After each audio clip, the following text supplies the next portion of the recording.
desperate. You'd be willing to try almost anything. Absolutely. And that's kind of how they stumbled upon this really incredibly simple idea for Athena. And it's actually for themselves, too. It's called earthing, or sometimes grounding. Which basically just means putting your feet on the ground? Pretty much just planting your bare feet directly on the earth. The idea being, could that actually help the body heal itself? Wow. Okay. Yeah. And what's really fascinating, I think, is their own initial reaction to it, which is probably how a lot of us would feel, you know, totally skeptical. I mean, this idea that just having your bare skin touch the ground, the actual dirt or grass, could lead to, like, real health improvements. It sounds, sounds almost too easy, too good to be true, maybe. Right. Even Gwyneth Paltrow pops up in a clip, and she admits she was initially a bit like, really? That's a thing. Yeah.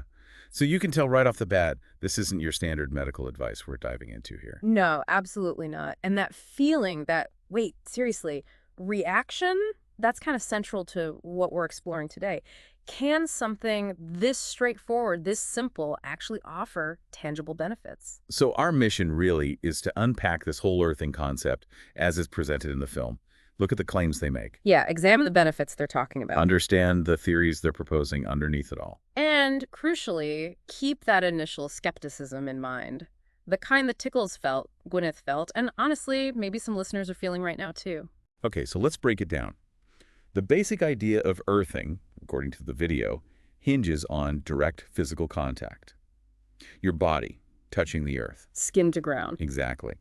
The proponents argue that the earth itself has this natural negative electrical charge. It's like a giant battery full of free electrons. Okay.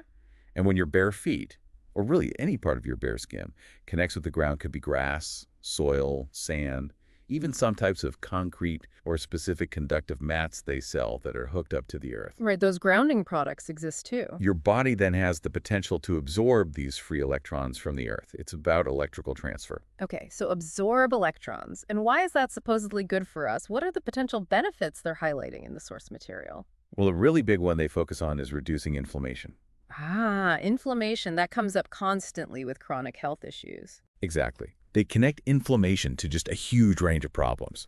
Obviously things like arthritis, but also heart disease, maybe autoimmune conditions, perhaps even longer-term degenerative diseases. They're suggesting earthing tackles inflammation, which many see as a kind of root cause.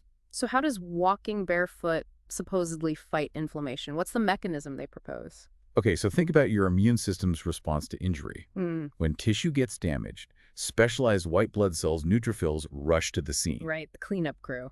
Kind of. And they release these things called reactive oxygen species, ROS, to break down damaged cells. This involves free radicals. Okay, free radicals, I've heard of those. Antioxidants fight those, right? Precisely. Yeah. And the theory here is that the free electrons you absorb from the earth act like a direct infusion of antioxidants, right, where they might be needed. They could help neutralize any excess free radicals generated during that repair process. So it prevents the cleanup crew from accidentally damaging nearby healthy cells, preventing that sort of chronic, low-level smoldering inflammation. That seems to be the core idea, yeah. Yeah. The earth provides this natural source of directly absorbed antioxidants for your body.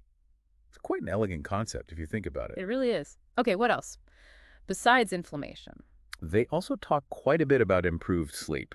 Oh, everyone wants better sleep. Tell me about it. There are personal stories in the film, and they mention an early study where people reported sleeping significantly better when they were grounded overnight. How do they do that? Sleeping outside? Not necessarily. They often use those conductive sheets or mats connected to a ground rod outside. Gotcha. And better sleep often means more energy, right? They make that connection too. Claims of increased energy levels for some people. The explanation they float for this involves the electron transport chain in our mitochondria. Okay, cellular energy production, ATP. That's the one. The thinking is maybe having a greater supply of available electrons could somehow optimize that whole ATP energy production process, make it more efficient. Interesting link. What about blood? I think I saw something about that. Yeah, that's another fascinating area. The video suggests grounding might lead to thinner blood, improve cardiovascular health. Thinner blood? How? The idea they present is that these absorbed electrons could affect the surface charge of your red blood cells, give them a stronger negative charge. And negative charges repel each other. Exactly. So the red blood cells might repel each other more effectively, making them less likely to clump together. This could reduce blood viscosity and make it less thick. Which would mean easier blood flow, less strain on the heart, potentially lower blood pressure. That's the proposed chain of events, yes. Less clumping, smoother flow, potentially better cardiovascular markers. Wow. Okay, that's quite a claim. It is. And they back it up with some specific research, too, which is intriguing. There was a study mentioned with premature babies in the NICU. Oh, wow. Tiny little ones. Yeah, very vulnerable. They're connected to grounding wires, essentially grounding their incubators, I believe. And the researchers apparently observed more stable heart rates in these grounded infants. More stable, okay. And get this, a significant increase, they said 67% in what's called vagal tone. Vagal tone. That relates to the vagus nerve, right? The rest and digest system. Exactly. It's a key indicator of the parasympathetic nervous system's activity. Higher vagal tone is generally associated with better regulation of heart rate, digestion, stress response, overall resilience, especially crucial in infants. So a 67% increase. That sounds substantial. It does. It really makes you stop and think, doesn't it? Definitely. And alongside these studies, you mentioned personal stories. Oh, yeah. The film is full of them. People sharing their experiences, finding relief from things like TMJ pain, Jaw pain, okay. MS symptoms, even reports of improvements from people with autoimmune conditions like MS, multiple sclerosis. Really? MS? That's significant. It is. And there were also these interesting examples from schools.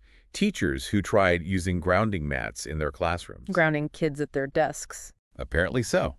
And they reported observing calmer behavior, fewer disciplinary issues, even among kids with known behavioral challenges, including some on the autism spectrum. Calmer kids in classrooms. Yeah. That's a big deal for teachers and parents. For sure.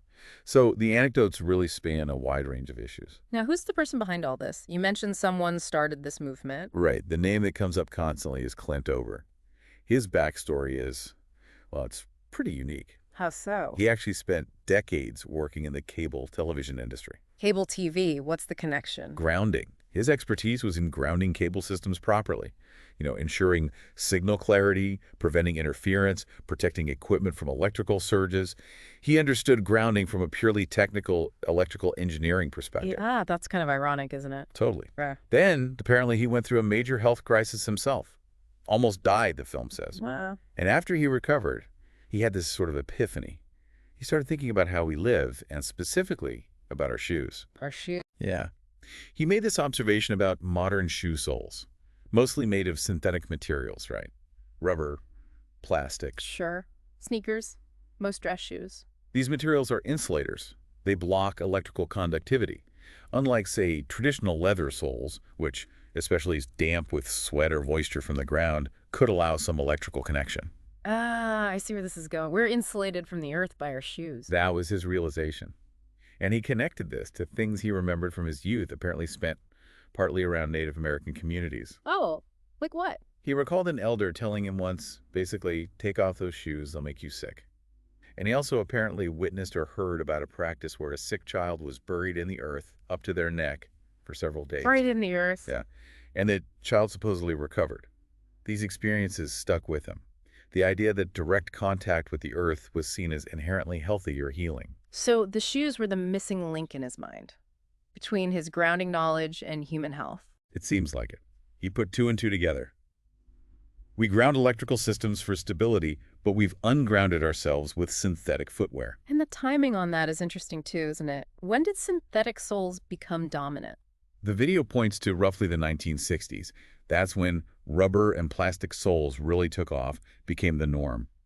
They even call it the Nike Adidas generation. Right, the rise of the sneaker. And they throw out a pretty startling statistic, claiming something like 95% of people today spend almost all their walking hours insulated from the earth. 95%, wow. When you think about it, insulated shoes, walking on asphalt or insulated floors indoors, living in insulated buildings. They effectively put an electrical barrier between ourselves and the planet.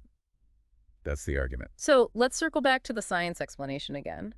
How does the film explain the Earth's electrical properties? They describe the Earth as this massive battery, essentially, Yeah. negatively charged, and it's constantly being replenished with electrons, Replenish how? mainly from the sun. Solar wind and thousands of lightning strikes happening around the globe every minute. These feed electrons into the Earth's surface. Okay, so a constant supply of negative charge. Yes. And our bodies, as we know, are bioelectrical systems. Nerves fire, muscles contract, the heart beats. It's all electrical activity. True. So the potential is there, they argue, for our conductive bodies to absorb and utilize these free electrons from the Earth when we make direct contact. Like plugging ourselves into the Earth's energy field. That's one way to think about it. They use the analogy of grounding electrical systems again. You ground appliances or buildings to protect them from power surges like lightning, and also from interference like electromagnetic fields, EMFs. Right, for stability and safety. So the idea is maybe grounding our bodies provides a similar kind of stability, helps shield us or balance our own electrical systems. There's even a mention of the gel-like substance around collagen molecules in our connective tissue, potentially being able to absorb and distribute these electrons throughout the body. Collagen. That's everywhere in the body. Exactly. So a potential widespread distribution network. Okay, it sounds plausible when you lay it out like that. But as we said at the start, there's a lot of skepticism. Oh, definitely. And the film acknowledges that. The common reaction, probably for many people hearing this for the first time, is just disbelief. It sounds too simple, maybe? Too natural in a world of high-tech medicine. I think that's a big part of it.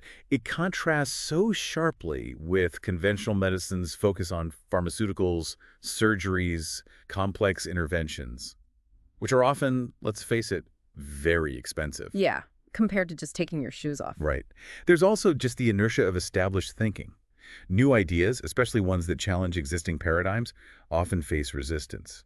They mentioned Clint Ober initially getting laughed out of doctors' offices when he first tried to present his findings. So resistance from the medical community was a factor early on. Seems like it. It takes time and a lot of evidence to shift perspectives in science and medicine. But one thing that is different about this compared to, say, a new drug is the accessibility, isn't it? That's a huge point the film makes. You don't need a doctor's prescription to take your shoes off. Assuming you have a safe place to do it, like your backyard, a park, the beach, anyone can try it. There's a sense of personal agency there. You can experiment yourself. Exactly. And the film leans heavily on those personal stories, the testimonials, to make its case alongside the initial research. Some of them are really quite striking. Like which ones? Any that stood out? Well, there's a story of a 92-year-old woman. Her daughter talks about her having severe peripheral artery disease, terrible pain in her legs, couldn't walk far. Okay, common in older adults. She starts grounding and apparently experiences this remarkable turnaround.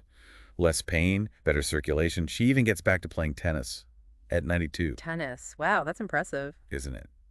Then there are multiple accounts from people suffering from chronic pain or debilitating fatigue, including someone specifically identified as having MS, who report significant relief, more energy, just feeling better overall after starting grounding. So, impacting quality of life in serious conditions. That's the claim.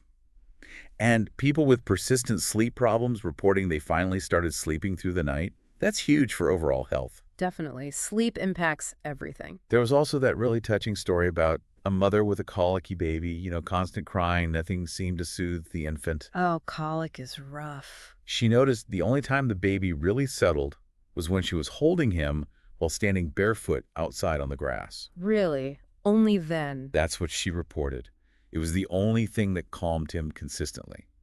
And Rebecca Tickell herself, one of the filmmakers whose daughter's illness started this whole journey. Right, from the beginning of the story. She shares her own positive experiences after starting grounding: better sleep, more energy, improved libido, even some weight loss she attributed to feeling better overall. So she experienced benefits herself beyond helping her daughter. Seems so.